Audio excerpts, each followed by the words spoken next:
คืออันว้าวไปนี่เนาะกับน้องตุ๊กก็อยู่ได้คันเราเมื่อกับคะแนนบ่เกี่ยวกับอันครอบครัวตัวทั้งผัวเนาะแม่นเมื่อกับลูกนะ ลูกยังว่าหลานเฮาน่ะ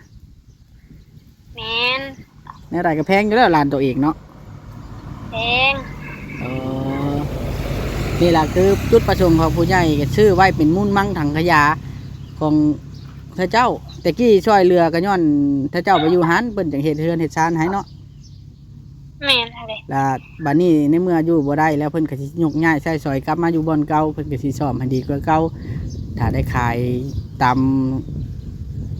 เป้าหมายของเพิ่นว่าซั่นซะว่านี่เฮาก็ไปแอมไว้หน่อยนึงแล้วเพิ่นบอกให้เฮาก็ไปแอมไว้อยู่แต่ว่ามีคนสิเข้าไปเบิ่งแล้วเฮาก็ย่าแล้วจะหน่อยไปแอมตันเขาบ่ได้แบบนั้นบ่รอดเจ้าบ่ได้เฮ็ดหยังฝากติดตามเบาโอลิแน่เด้อพี่น้องเบิดสุปูสุคนเอาสบายดีพี่น้องสบายดีเด้อพี่น้องเบิดสุปูสุคนพี่น้องเอ้ยเนาะมื้อนี้อยู่กับเบาโอลิพี่น้องเบาโอลิอยู่ที่อันกลางทางบ่แม่นกลางทางข้างทางพี่น้องมื้อนี้ก็คือเฮาสิไปนั่นแหละพี่น้องสิไปเดินทางต่อไปเวียกก็เลยสิโทรหาน้องแต่ก่อนพี่น้องเอ้ยเนาะสิลมกับน้องแต่ก่อนเรื่องที่ดินแน่เรื่องนั่นแน่ได้ยินข่าวผู้ใหญ่เพิ่นว่าสิมีผู้ไปซื้อที่ดินหรือว่าไปเบิ่งที่ดินตอนนั้นเดี๋ยวนี้นะพี่น้องที่เพิ่นอยากขายนะพี่น้องเนาะดินกับเพื่อนนั่นละพี่น้องไปเบิ่งตามน้องแต่น้ำกันพี่น้อง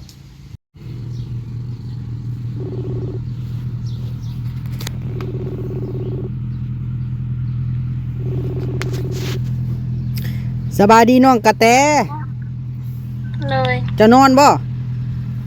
บ่ว่าเจ้านอนเป็นเสียงปากคือคนนอนสิดอกน้องกำลังสักเครื่องแล้วจะยินอยู่บ่นี่ได้ยินเปิดกล้องให้เบิ่งเนาะเปิดกล้องก่อนเรื่องงามอยู่ดิสบายดีด้วยที่ถ่ายกล้องนี่สบายดีสบายดีปิดเสียงเลยหมดแล้วเนาะเป็นได้มื้อนี้ได้คุยกับผู้ใหญ่เพิ่นหรือบ่เพิ่นว่าจะได้คุยแล้วได้ยินเพิ่นเล่าให้ฟังว่ามื้อนี้เนาะสิมีผู้เพิ่นเข้าไปเบิ่งดินเพิ่นว่านะเบิ่งเฮือนทีแรกนะไอ้ว่าสิเข้าไปเฮ็ดหัวเติมอีกแต่ว่าย่าแล้วเพราะมีผู้เข้าไปเบิ่งแล้วเฮ็ดหัวพอดีตันเพิ่นเนาะ ไปทางใดมื้อนี้มาตั้งแต่เฮ็ดเฮือนให้คนแล้วก็สิว่าสิไปดงมะแง้วเขาสิไปเบิ่งดินแต่เก้าเจ้านะดินตัวนั้นน่ะมันเท่าใดคูณเท่าใดน่ะดินอยู่ดงแก้วนะแม่นบ่ฮู้อันนี้มื้อนี้เฮาสิไปเบิ่งก่อนเพราะว่าบ่มีไผฮู้จักเนาะบางเทื่อก็คือเพิ่นเว้าแล้วบางเทื่อถ้าขายได้เพิ่นก็สิเอาไปขอซื้อดินตัวนั้นคืนเพิ่นว่านะแม่นอะไรก็เว้ากับน้องเพราะว่าอยู่ดินตอนนั้นน่ะมันมีอันนั้นเนาะมันมีแบบห้องน้ำก็มีเนาะอย่างก็มีหมดแล้วนะแม่นห้องน้ำเขามีมุ้งหลังคาซื่อๆนะแม่นมุ้งหลังคาแล้วก็ฉาบเอาเฮือนกับเบิ่งตัวใดมันนั่นเฮาก็เปลี่ยนออกสมมุติว่านะสมมุติได้ตามเป้าอีหลีเฮาก็ตกแต่งเอาให้มันงามกว่าหันก็พอได้อยู่เนาะใส่ผ้าใส่หยังใส่ผ้าไม่เชื้อราใส่หลังคาตัวไม้เฮาว่าทรงสิได้ได้ยินทางเพิ่นเว้าดอกอันนี้ก็ได้เพิ่นว่าคนสิเข้าเบิ่งประมาณ2คน3คนพุ่นแม่นเพิ่นว่ากับผู้บ้านเด้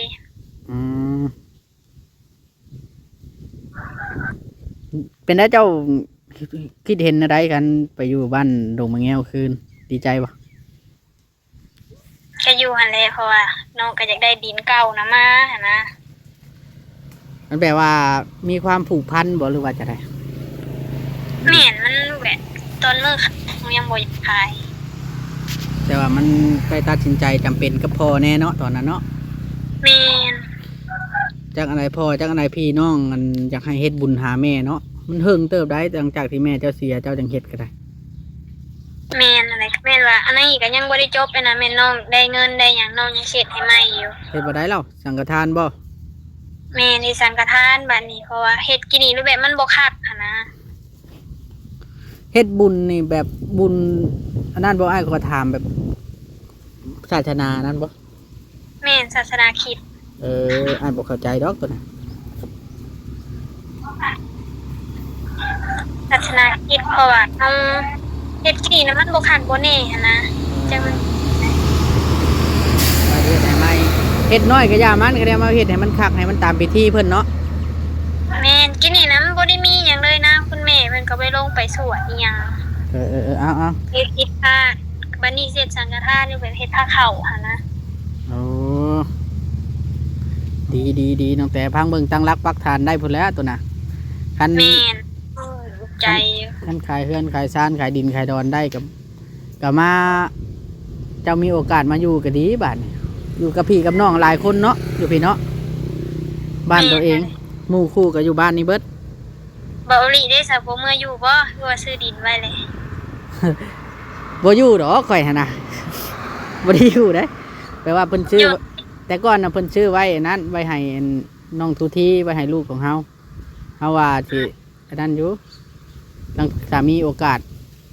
ก็สิเปลี่ยนไปซื้อบอนไม้แบบขายตอนนั้นเราไปซื้อบอนไม้ซื้อไว้ให้เรานะเพราะว่าบ่มีโอกาสได้ไปอยู่แล้วเป็นมูลมั่งทางขยาลูกเต้าว่าซั่นซะ เป็นชื่อลูกนะเนาะ แม่นเพิ่นชื่อไว้ให้เด็กน้อยคันพ่อแม่สิขายเอาเงินไปลิ้นเพิ่นก็หายหัวเลยนะ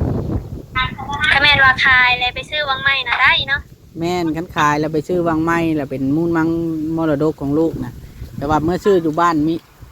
บ้านแม่แล้วเป็นนี่นะพอได้ซื้อให้ซื้อหน้าพี่นะน้องอะนะพอได้นั้นดินบ้านกับดินนามันราคาต่างกันได้เนาะมันได้หลายเติบได้กันเราขายดินบ้านเมื่อซื้อ แม่นเป็นหยังคือบ่ซื้ออยู่บ้านเบาอุหลีเลยซะ ซื้ออยู่บ้านเบาลีมันบ่ค่อยมีดอกเดี๋ยวนี้มันเริ่มเบิดละดินโครงการเขาเจ้าก็เบิดละมันขยายออกเจ้าดีใจอยู่ว่าจะได้เมื่ออยู่บ้านคืนบ้านบอนเก่าเนี่ยนี่หัวนี่หมายความว่าได ดีใจ เออดีใจน้ำชุ่มอ้ายก็ดีใจน้ำคือกันมันจะง่าย คือว่า เพราะว่าคนก็คิดเห็นอยู่เด้ แม่นโอ้FCเป็นห่วงเจ้าหลายได้เพิ่นให้โอกาสเจ้าหลายเพราะว่าอยู่ในหันมันมีปัญหาหลายเพิ่นว่านะ แม่นเลย อันนี้นะอ้ายสิว่าจังซี่เรื่องน้องตุ๊กนี่สมมุติว่าในมือใดมือหนึ่งเราบ่มั่นบ่คงเนาะอันนี้เฮาบ่ได้แซงเราได้เฮาแค่เรื่องสมมุติเราสามารถกลับมาอยู่ได้นำเจ้าหั้นนะมันก็สิง่ายในเมื่อเจ้าอยู่บ้านของแม่เฮาแบบนี้เนาะบอกง่ายๆสมมุ เมื่อ ติ อยู่ได้และน้องสิว่าแบบนี้เมื่ออยู่ได้แค่นั้นเพิ่นมาผู้เดียว นั่นแล้วคือไอ้เว้าแหละบ่มั่นบ่คงหั้นนะ แม่นเมื่ออยู่ได้แม่นเพิ่นเมื่อผู้เดียวได้ ไอ้ เพิ่นเอาผัวเพิ่นเมื่อนำกะ โอ้ยครับ สิบ่ได้ มันมั่นคงแล้วนะจังเอาเมื่อกันเมื่อสมมุติในเว้าในอนาคตนะยัน FC แบบตัดออกโลดตัดออกบ่ได้แล้วน้องในใดกันเนาะชีวิตคนทั้งคนให้ตัดขาดกันบ่ตัดดอกน้องนุ่งด้วยน้องนี่มีแต่ว่าเดินทางไผทางมันกันไผตกทุกข์ได้ยากก็เบิ่งกันคือเก่า เบิ่งคือเก่า โอ้ดีแต่คุยกับพ่อบ่มื้อน่ะคือเห็นจะโทรคุยกับพ่อ คุยกับแป๊บเดียวเนาะเราบ่เว้าเพราะว่ามี มี มีหลายคนเราบ่เว้าปานใด เราเว้าบ่เป็นเนาะพ่อจ้ะเราบ่ค่อยได้เว้าอยู่แล้ว ถ้าแม่นร่วมกับ2คนน่ะเราเว้าอันนี้เพิ่นมีหลายคนแล้วเราบ่เว้า ดี ไปใช้ไปบ้านได้เดี๋ยวนี้ หาก็ออกมาแต่บ้านหินน้ำอ้อยเคยไปบ่มันหาก็ออกมาแต่บ้านหินน้ำอ้อย ทางใดหยัง ทางท่าสว่าง บ่ฮู้เด้อ อ๋อใกล้ๆหนึ่งบ้านแคมป์ของนี่เด้หินน้ำอ้อยท่าสว่างหน้าเทิงบ่จักบ่ บ่จัก ทางทำเจียพี่ เออ มาทางนี้บ่ไกลปานใดดอกบ่ไกลข่อยละว่ามื้อนี้สิลัดไปเบิ่งนั่นเลยลัดไปเบิ่งอันนั้นอันดินตัวเก่าเจ้าหนนะข่อยสิลัดไป แม่ เบิ่ง ทางนั่นว่าเท่าใดอะนะว่าความกว้างความหยัง แม่นเฮาจะไปเบิ่งแล้วเพื่อให้ผู้ใหญ่เพิ่นได้เบิ่งเลยนะเพราะว่า เพราะ เพิ่น ว่าใบตะดินยังอยู่น้ำเราเด้ใบตะดินนะใบซื้อขายนะใบตะดินขอบทองนะอยู่น้ำแม่นางนั่นอันนี้ก็บ่ได้ฮู้ว่ามันจักเม็ดหั้นนะ ใครแน่แต่มันเอกสารครบแล้วเพิ่นเฮ็ดให้แล้วเนาะ แม่นใบตะดิน เพิ่นเฮ็ด ขอบทอง ร่วมกันเลยบ่หรือว่าเพิ่นเฮ็ดแยกติเนาะเพราะว่าดินน้องเพิ่นบ่ แม่นดินน้องเพิ่นชื่อเป็นชื่อดินน้องเพิ่น อันนี้เขาก็บ่เข้าใจ ว่าไงเพิ่นนี่ก็ค่าซื้อแม่แตวนะออกที่ซื้อนะหากใบขอบทองยังอยู่น้ำเพิ่นคือเก่า มันบ่แล้วแต่ก่อนมันบ่ได้มีอันหนังสือขอบทองไหนน้องแต่เอ้ยน้องแต่เอ้ยแต่ก่อนฮะ มี มีบ่ของเจ้าอะ คันโตเก่าโตอยู่ไส ดินนั้นเราดินนั้นข้างเฮ็ดด้วยนางหั่นน่ะ มีเพราะว่าเบาเตียงเพิ่นเฮ็ดให้เลยเห็นไหม แสดงดินตอนนั้นน่ะมันแย่งออกจากหมู่เนาะมันต้อง แม่นมันนี่ เออ มันเป็นคนเดดินเบาละเพิ่นกะตอนนึงแนวนี้หั่นนะ อ้ายคิดว่าได้แต่ใบชื่อขายนะเพราะว่าตอนนั้นน่ะมันเฮ็ดหนังสือยากแล้วมันอันนั้นกำลังเฮ็ดแล้ววางใดนี่ เราเฮ็ดเบาเตียงแล้วเฮ็ดใบขอบทองให้เลยเด้ เออ ถ้าแม่นว่าดินอยู่บ้านโนนสันน่ะได้แต่ใบซื้อขายอ่ะนะ ยังบ่ได้นั่นเนาะน่ะยังบ่ได้แยกเนาะ แม่นใบตะดินยังบ่ได้เฮ็ด อืม เฮ็ดบ่ได้เด้มันเฮ็ดยังเฮ็ดบ่ได้กับเฮาบ่มีเงินแน่หั่นนะ ว่าแม่นว่าเฮ็ดบ่ได้ดอกมันกระเทินเฮ็ดเนาะได้ใบชื่อขายแล้วก็โอเคอยู่ดินปลูกสร้าง เพิ่นก็เลยว่าบ่เฮ็ดเลยเพิ่นก็เลยเป็นดินทุกสร้างเลยคือบ่าวว่าหั่น งานดินปลูกสร้างบ้านขายอยู่อันคันเฮาได้เข้าไปโน่นสันเฮาก็สิไปแล่นไปหาชาวบ้านก่อน โอ้เบิ่งไข่เบิ่ง ใกล้บ่น่ะ แม่นมาอะไรไก่ ผัวเจ้าไปใช้แถวเดี๋ยวนี้ ไปข้องกระป๋อม โอ้ ออกแม่เข้ามายังไข่เบิ่ง ไข่หรือไก่ หมานี่มันเข้ามานี่เห็นน้องนั่งอยู่นี่ กระยามันตัว มันเห็นเจ้าอยู่ในมันเข้ากระ มาย า ไก่ทบีดมาไก่กำลังจะไปไล่ไก่เลยมา มันเข้ามาเลยไก่ตกใจ กระยามันกระยามันหมาก็ชื่อเพิ่นว่าไปนี่ดอกเพิ่นเล่าสู่ให้พังหั่นนะทางผู้ใหญ่น่ะเพิ่นว่าคันสมมุติว่าได้ตามเป้าหมายเพิ่นล่ะสิแปลงเฮือนแปลงชานให้แล้วก็แปลงสร้างให้แล้วก็เฮ็ดแปลงห้องน้ำให้มันงามแล้วก็เฮือนก็เฮ็ดให้มันแน่นมันหนาเทพื้นเทหยังให้มันก็งามแล้วบัดนี้หั่นนะเฮ็ดให้มันบ่หัวบ่หยังเพิ่นว่าจังซี่ล่ะ มันหัวรูปแบบ มันหัวในลบมันบอกจักหัวอยู่ใส่แหละนี่ก็บ่ มัน ฮู้กัน มันหึง รูปแบบไม่มันก็อยากดอกแน่ฮะเนาะ แม่ ไม่มันไม่เป็นเก่าแน่ฮะนะ มันหึงล่ะ มันเหลือจักปีเลย เพราะว่าเฮือน มันก็ เฮือนหลังนั้นน่ะมันแบบนี้เฮือนหลังนั้นน่ะไม่น่ะให้สร้างหามาเบิดได้ตามที่ไอ้ว่านะแบบว่าสร้างหามาเบิดแบบเพิ่นเมาเป็นหลังเลยนะ อืม น่าจะแม่นแบบนั้นเพิ่นเราไปเรื่อยเอาไม้ในหน้าหันมันบ่แม่นไม้อยู่ห้านแล้วมันต่างกันตะกี้เนาะแต่สมัยมันถึกพุ่นเนาะ แม่นอะไร มัน5 ปี 6 ปีแล้วบ่จัก5 ปี 6 ปีเลยสบายเงิน100เหรียญต่อ900,000สมัยนะฮะ900,000 10,000นี่แหละ ตอนนี้ก็บ่แม่น2ล้าน4ล้านเนาะ 2 ล้าน2 ล้าน 2 นี่ ล้า นะ น 2 ล้าน 2ล้านปะ 2 ล้านเอ็ดบางบ่อนก็2 ล้านกับ50,000แล้วแต่ น้องไปเอาช่วงนั้น2ล้าน2แสนประมาณนี้เลย โอ้ช่วงมันหลายนะขึ้นฮอด2 ล้าน7ก็มีตอนฮะ แม่น มันเพ้อแฮงเดี๋ยวนี้แล้วมันใครแน่ ใครนี่ กันได้อยู่หันก็ดีที่เนาะเพราะว่าข่อยเบิ่งในหนังหนังสือนะอีหยังก็คือน้องตุ๊กไปคลอดลูกกับเพิ่นยังเขียนว่าดงมะแงวอยู่เด้ แม่น ถ้าเจ้าแสดงว่าถ้าเจ้านี่ก็ยังอยู่ดงมะแงวคือเก่าแม่นบ่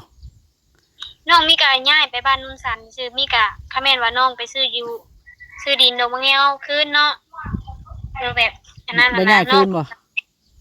แม่นน้องต้องได้ไปเอาหมูให้เพิ่นหมูตัวหนึงกับเงิน500,000เอย้ายผีเนาะเข้าผีน้ำเพิ่นแม่นบ่ เอากีน้ำเพิ่นเพราะว่าทั้งปู่ตุ๊กน่ะเอาเข้าเด้ เออโดย แล้วก็น้องพกเองบัดนี้ โอ้เข้าใจแล้วคันอยากออกแล้วแม่นไปออกผีน้ำเพิ่นน้ำการจะตั้งบ้านหันเนาะน้ำจ้ำเนาะ แม่น ตาจ้ำ ไปออกครับก็ได้จ่ายให้ผู้บ้านนั่นแหละพาไปออกหั่นนะ เป็นฮีดคลองซะ เป็นฮีดคองเพิ่ ฮี น ดแต่ละบ้านแตกต่าง เพ กั ราะ น ว่าตอนน้องเข้านะมีเงิน50ไก่ตัวหนึงเหล่าป้องหนึง อือธรรมดาน่ะเนาะธรรมดาอยู่ใส่ก็คือกัน บ้านเฮาก็คือกันแบบนั้นคือกันมีแต่ออกแล้วก็ขึ้นอยู่บ้านนี่เลยเพราะว่าถ้าเจ้าบ่ได้มีสัมมโนแม่นบ่ มีกระเพาะมีแล้วก็ทวิตน้องตนชีแล่นเข้าแล้วผัดเช็ดใบชะมะนุครัวต่างหากเลยกับน้องบ่ได้เข้านะ แล้วก็บ่ได้เฮ็ดต่างหากกันติ ก็สิได้เข้านำพ่อคือเก่าบัดนี้ แม่นแล้ว เพราะว่าเมื่อป้าและ พ่อน่ะอยู่ดงมะแง้วน่ะบ่พ่อ แม่นอยู่ดงเงียว โอ้แสดงว่าเฮือนอยู่ดงมะแง้วเลยนี่แล้วมันก็ง่ายบ้านนี้ไปใส่มาใส่กันเฮามีบ้านอยู่ว่าซั่นซะเดี๋ยวนี้ถ้าเจ้ายังบ่มีบ้านอยู่ อยู่พูดเราบ่เป็นบ้านตัวเอง เอาง่ายๆอยู่ไปทั่วทีปเนาะ คาแม่นว่าคือเราคือแม่นะว่าคาแม่นว่าสิให้ลูกไปอยู่กะบ่ได้เพิ่นก็ว่าแนวนี้ บ่ได้ ก็ว่า บ่ได้เลยมันวุ่นวายมันลำบากกันแล้วเฮา แม่ผู้ดีชีพิตเร็วกันอีก โอ้แนวอุกอยู่ได้กันแบบนั้นเนาะ แม่นหั่นเลยขี่รถจักรไป แม่นแล้วเฮาขี่รถจักรไปแล้วเฮารถใหญ่เฮามันน้อยแฮงโพดสู้บ่ไหวสู้ ได้ยินบ่บอสว่าเพิ่นไปงานบุญบ่เพิ่นว่า เออง านบุญว่าเจ้าคือบ่ได้ไปนำเพิ่นซะ ข่อยบ่ได้ไปข่อยอันค่าเวียกเด้มาเบิ่งงานตัวนี้แล้ว มาเบิ่งงานเฮ็ดเฮือนนี่เขาเจ้านี่นะงานบุญเฮาฝากไปโมใส่ซองไปโมล่ะก็พอล่ะบุญพระป่าก็ซื่อ อืม เขาสิไปพรบ่จักพวกนะฮะ บ่จ่อยพร้อมบ่เวียงพร้อมไปบุญบ้านไอ้ลาว ก็ม่วนแล้วเนาะ ม่วนอยู่ดอกผู้เขากินได้นะเฮากินหยังก็บ่ได้ไปคูนขวัญเขาก็บ่คุ้มค่ากินข้าว2 คำแล้วปุ๊บ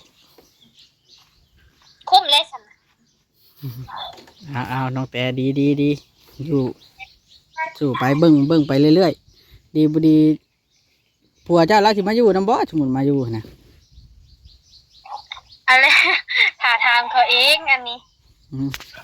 จากแล้วเถื่อเราข้ากินฮอดแม่กับพ่อเด้เด็กน้อยเนาะ ก็แม่นอยู่ เด็กน้อยเด้ อันนี้เฮาก็บ่ฮู้นำเขาเนาะ เด็กน้อยนะเขาเจ้าสิกินฮอดพ่อแม่คือเฮาไปตะกี้เฮายังกินฮอดเฮาไปอยู่นำเมียเฮาอยู่อันจำปาสักน่ะ โอ้ย แต่ ถ้าแม่นว่าอันนั้นก็ เฮายังว่า17 18แล้ว เมา นะ ลียังอดเอาอ่ะ เฮายัง17 18แล้วเขาฮอดบ่15 ปีนะปัวจะ ประมาณเท่าไหร่วะ 16เนาะฮอดบ่ 16 17นี่ติได้ยินเพิ่นเว้าเองดอกอันนี้ เออเจ้าได้ผัวเด็กน้อยได้เจ้านี่ อืม คืออันเว้าไปนี่เนาะกับน้องตุ๊กก็อยู่ได้คันเราเมื่อกับคะแนนบ่เกี่ยวกับอันครอบครัวตัวทั้งผัวเนาะ แม่น เพราะ เมื่อ ว่า กับลูกเพิ่นนะ ลูกยังว่าหลานเฮาอะนะ แม่น ในไรก็แพงอยู่แล้วหลานตัวเองเนาะ แพง เออนี่แหละคือจุดประสงค์ของผู้ใหญ่ก็ชื่อไว้เป็นมุ่นมั่งถังขยะของพระเจ้าแต่กี้ช่วยเรือก็ย้อนพระเจ้าไปอยู่หันเพิ่นจังเฮ็ดเฮือนเฮ็ดชานให้เนาะ แม่นอะไร แล้วบัดนี้ในเมื่ออยู่บ่ได้แล้วเพิ่นก็สิยกย้ายใช้สอยกลับมาอยู่บ่อนเก่าเพิ่นก็สิซ่อมให้ดีกว่าเก่าถ้าได้ขายตาม ตามเป้าหมายของเพิ่นว่าซั่นซะว่านี่เขาก็ไปแอมไว้หน้อยหนึงแบบแล้วเพิ่นบอกให้เขาก็ไปแอมไว้อยู่แต่ว่ามีคนที่เข้าไปเบิ่งแล้วเขาก็ย่าแล้วจะหน่อยไปแอมตันเขาบ่ได้แบบนั้นบ่รอดบ่รอดเจ้าบ่ได้เฮ็ดหยังบ่น้องแต่ละมื้อนะหึเบิดแล้วมะขามนะ เบิ่แล้ว เบิดมะขามขายนะ ก็บ่มีเงินเติมบัตรแล้วบัด เดี๋ยวจะเติมให้ดอกมือตอนแรงก่อนเขาออกมาข้างนอกแล้วถ้าชื่อน้ำแม่เท่าทูเติมให้ ชื่อน้องเมียตัวเองมันเป็นว่าเงินไปไสเนาะ แม่นนั่นแล้วชื่ออยู่นอกกับเกลือเงินคือกัน ก่ แล้ว อน ไอ้ บัตรกะ โดย เดือนละ2ใบอุ้ยน้องเลยเมื่อยบ่โอ้ย อันครอบครัวผัวเจ้าน่ะมีหลายคนบ่อยู่กันหลายคนบ่ หลาย ลูกไผ่เด้ลูกไผ่เพิ่นมีจักคนมีผู้เดียวบ่หรือจักคน ลูกไป2เทิงน้อง เออ ผู้หนึ่งเพิ่นอยู่ไทยพู้นกับผัวเพิ่น เออ ลูกเคยก็2หักผู้หนึ่งก็อยู่ไทย2คู่อยู่ไทยนะผู้หนึ่งเลยลุงก็ไปเฮ็ดเวียกแกก็ไปเฮ็ดเวียกอยู่แถวใดแหละตอนนี้ก็อยู่7 คน มีลูกมีหลานพร้อมติจังหลายนะ มีหลานผู้หนึ่ง ได้ดีอยู่ดอกอันปู่เจ้าดีอยู่ตามพังเราเว้าเราคุยดีอยู่นะปู่เจ้า แม่ ปู่ มี ได้ หลานน้อยผู้หนึ่งกำลังปีปลายหนึ่งดอกหลานกะ ปู่ได้ใช่แล้วไปเฮ็ดเวียกอีกทางปู่น่ะ เราไม่ได้ไปใส่ดอกจังหน่อยกะดองลูกสาวแล้วเด้เราก็ไปหาเล่นเวียกนี่แหละเล่นเวียกเล่นงานดองลูกสาว ดองลูกสาว แม่น ลูกสาวแบบไรเรา ลูกแล้วนี่นะลูกพุทธทิศผัวน้องนี่เลย ผู้น้องผัวเจ้าบ่ เอ้ย เออ ป้า เสียผัว ผัวเพิ่นก็อยู่อันนั้นเด้ผัวเพิ่นก็อยู่แถวเขงสวรรค์น้ำพุเลย เพิ่น อยู่บ้านน้ำพุเด้ บ้านนาโพแต่บ้านนาโพมีบ่แห่ไปนะ โอ้เล่เพิ่นก็มานอนที่โอ้ตัวเพิ่นแห่มาฮอด ยันว่า เพิ่นก็มานอนที่ก่อนติสมมุติมื้ออื่นนี่ดอกมื้อนี้เพิ่นก็มาเด้เพิ่นก็มาแห่แถวบ้านเด้ เอาโอเคน้องแต่บัดนี้อาจจะเดินทางก่อนตอนแรกเด้ออาจจะเติมไปให้บัตรโอเคสบายดีก่อน โดยสบายดีบ๊ายบาย บ๊ายบายอ่ะพี่น้องเนาะนี่ก็เป็นเขาคุยกับน้องแต่แหละพี่น้องเนาะเรื่องที่ดินที่ดอนนะพี่น้องก็ถือว่าน้องตุ๊กแล้วก็มีสิทธิ์ในส่วนของเราส่วนที่เป็นนอกเนาะพี่น้องสามารถมาอยู่มาอย่างได้เนาะแต่ว่าให้พาลูกให้พาอันผัวมาอยู่น้ำนี่บ่ได้แล้วเราอ่ะนะเนาะพี่น้องเนาะแปลว่าพี่น้องนี่แนวใดก็บ่ตัดขาดกันจักเทื่อดอกพี่น้องแนวใดก็เอาโอเคพี่น้องสำหรับคลิปนี้จะได้ขอตัวก่อนพี่น้องลาไปก่อนเด้อบัดนี้เด้อสบายดีเบัดสุขทุกคนบ๊ายบาย